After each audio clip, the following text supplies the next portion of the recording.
Young India model schools అని పెడుతున్నారు. Young India model schools, integrated model schools పెడుతున్నారు కదా సార్. ఆల్రెడీ చాలా స్కూల్స్ ఉన్నాయి. స్కూల్స్ పెట్టాలంటే మీరు మెర్జ్ చేయొచ్చు, ఒక దగ్గర పెట్టచ్చు.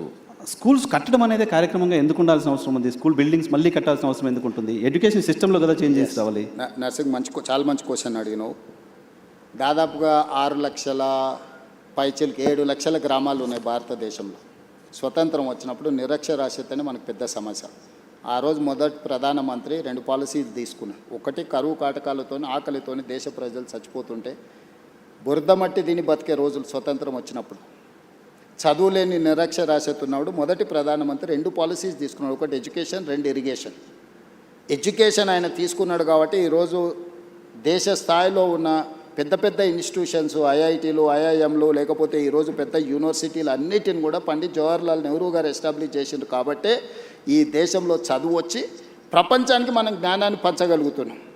రెండోది, ఆయన ఇరిగేషన్ తీసుకోవడం కాబట్టి ఈరోజున్న నాగార్జున సాగర్, శ్రీశైలం, శ్రీరామ్ సాగర్ ఎవరు కట్టిండ్రు?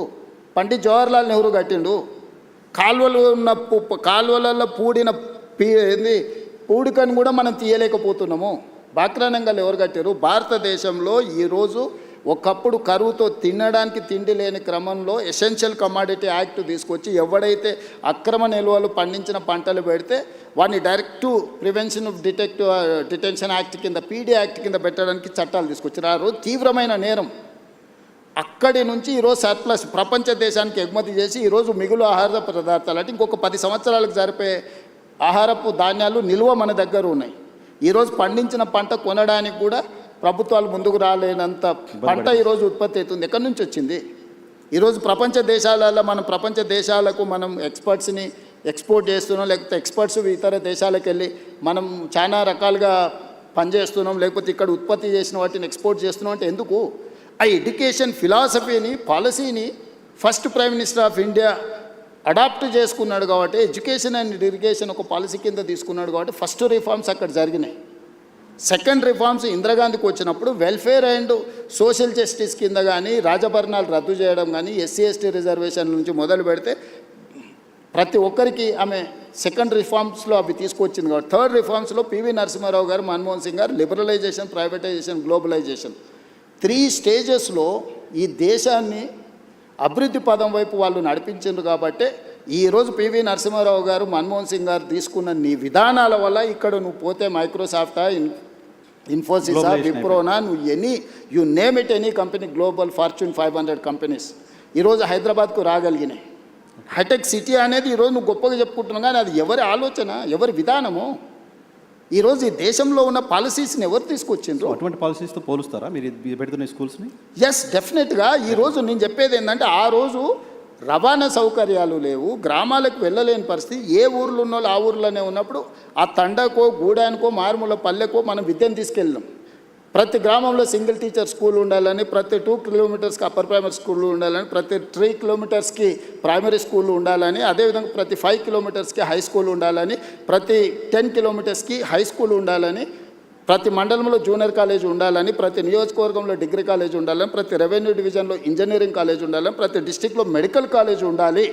ఇది ఎడ్యుకేషన్ సిస్టమ్ ఇన్ తెలంగాణ లేకపోతే దేశం అని స్ట్రక్చర్డ్గా యూనివర్సిటీ నుంచి కేజీ టు పీజీ అంటారు కదా, స్లోగన్కి బాగుంది. కేజీ టు పీజీ అనేది, పీజీ నుంచి కేజీ వరకు స్ట్రక్చర్ ఎవరు చేసిండ్రు? కాంగ్రెస్ పార్టీ చేసింది. ఫిలాసఫీని ఆ రోజు అడాప్ట్ చేసుకున్నారు. ఇప్పుడు మారింది. 27,000 స్కూల్స్ ఉన్నాయి గవర్నమెంట్వి. 1,05,000 మంది టీచర్లు ఉన్నారు నా దగ్గర, కానీ 19 లక్షల మంది మాత్రమే స్టూడెంట్స్ ఉన్నారు. కానీ ప్రైవేట్లో 12,000 స్కూళ్ళు ఉంటే 38 లక్షల పిల్లలు ఉన్నారు. నేను మిమ్మల్ని అడుగుతున్నా నర్సింగ్, నా దగ్గర ఉన్న వాళ్ళు BA B.Ed మినిమం క్వాలిఫికేషన్ టీచర్లు 1,05,000 మంది ఉన్నారు. గవర్నమెంట్ ఆఫ్ ఇండియా రేషియో 30 మంది విద్యార్థులకు ఒక టీచర్ ఉండాలి. కానీ తెలంగాణలో ఎంత ఉందో తెలుసా? 18 మంది విద్యార్థులకు ఒక టీచర్ ఉంది. భారతదేశంలో ఎక్కడా లేరు. 27,000 స్కూళ్ళు ఉంటే, ఇంతమంది టీచర్లు ఉంటే, 19 లక్షల మంది పిల్లలు నా దగ్గర చదువుకుంటే, 12,000 స్కూళ్ళు ఉన్న ప్రైవేట్ పాఠశాలలు 38 లక్షల మంది పిల్లలకు చదువు చెప్తున్నాయి. ఎక్కడనో ప్రభుత్వ వైఫల్యం ఉన్నట్టే కదా. డెఫినెట్గా. మరి దాన్ని కరెక్షన్ చేయాల్సిన బాధ్యత ఉంది కదా. కరెక్షన్ చేయటంలో ఆ correction next I'm coming to next point. మీరేం చేసిండ్రు? గత పాలకులు ఎవరైనా తెలంగాణ వచ్చిన తర్వాత తీసుకున్న నిర్ణయాలు కూడా ఎస్సీలకు ఒక సపరేట్ స్కూల్ కట్టిండు, ఎస్టీలకు ఒక సపరేట్ స్కూల్ కట్టిండు, బీసీలకు ఒకటి కట్టిండు, మైనారిటీలకు ఒకటి కట్టిండు, అప్పర్ కాస్ట్ వాళ్ళకు ఒకటి కట్టిండు. కుల వివక్ష పోవాలి, కుల నిర్మూలన జరగాలని నువ్వే చెప్తున్నావు, 1000 కోట్లు ఖర్చు పెడుతున్నావు. నువ్వే SC school separate, ST school separate, BC school separate, minority school separate, upper caste వాళ్ళకి సపరేట్ కట్టిన తర్వాత కుల వ్యవస్థను నువ్వు ప్రోత్సహిస్తున్నావా, నువ్వు తొలగిస్తున్నావా? కుల వ్యవస్థను తొలగించాలన్నప్పుడు మనందరం కలిసి ఉండాలి. మనందరం కలిసి ఉండాల్సిన పరిస్థితులు ప్రభుత్వం కల్పించాలి. ఇండ్లు ఎస్సీ కాలనీ ఊర్లో సపరేట్ కట్టి, ఎస్టీ కాలనీ సపరేట్ కట్టినాక వాళ్ళ మనోభావం ఎట్లుంటుంది? అరే మేము ఎస్సీలం కాబట్టి మమ్మల్ని ఊరు బయట కట్టిండ్రు అంటున్నారు. సో సోషల్ రెండే వర్గాలు, పేదోడు ధనవంతుడు. I'm doing social engineering.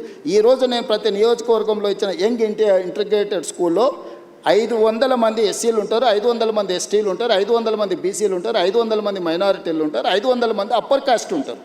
ఈ సమూహమే young India integrated school. 2500 students in one campus, 25 acres area, 6 lakhs square feet and spending 200 crores on each school.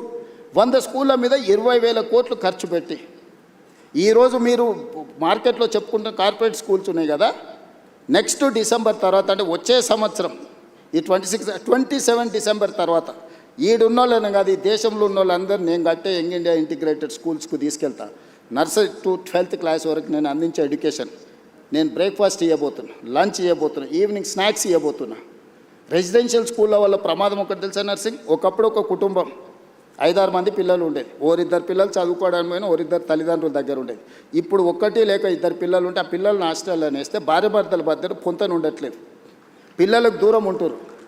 ఆ మధ్యలో ఒక ఆయన నాకు చెప్పిండు, మేము చిన్నగా ఉన్నప్పుడు మీరు మమ్మల్ని హాస్టల్లో వేసారు, మేము పెద్దగా అయినాక మిమ్మల్ని తీసుకెళ్ళి ఓల్డేజ్ హోమ్లో వేసినామని.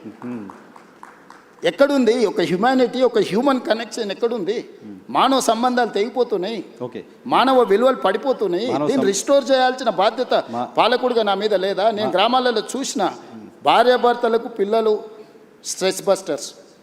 మన కోపం వచ్చినా బాధ వచ్చినా పిల్లలు కళ్ళ ముందు ఉంటే ఒక ధైర్యం. ఆ పిల్లలే లేరనుకో, ఆ కోపం భార్య మీద చూపిస్తాం, భార్యకు వచ్చిన చికాకు భర్త మీద చూపిస్తాం, చివరికి వాళ్ళిద్దరు విడిపోయే పరిస్థితి ఉంది. సో ఈ మోడల్ స్కూల్లో ఎంత ఉందా?